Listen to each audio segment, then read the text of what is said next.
Allora, Ramo Zitellina io l'anno passato qui, sono andato a scuola qui, nell'annata 60, ho principiato, eravamo numerosi e dopo, sino all'età di 15 anni, dopo sono andato al liceo in Corti e al liceo in Bastia, dove sono stato sino a terminale e ho giocato poco.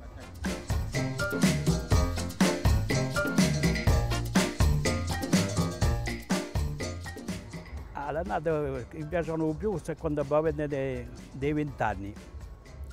Tanto penso è l'annata della nostra vita, c'è mica pensieri.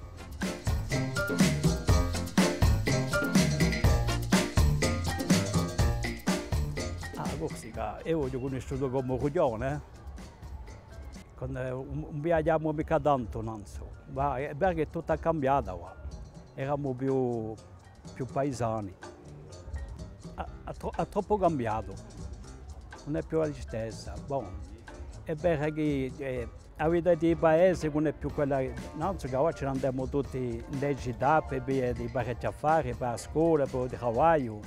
Ora, come tutto cambia, so che li chiamano progresso, parecchi non l'accettano mica, quello, certi affari sì, ma stranamente no, era più bella non so. Io credo che la gioventù non abbia coscienza che ci va fare qualcosa per la nostra Corsica, stranamente un po' mi andare. C'è troppo gente che viene a lavoro e tutto cambia. Non abbiamo più la stessa maniera di campare e la stessa maniera di pensare.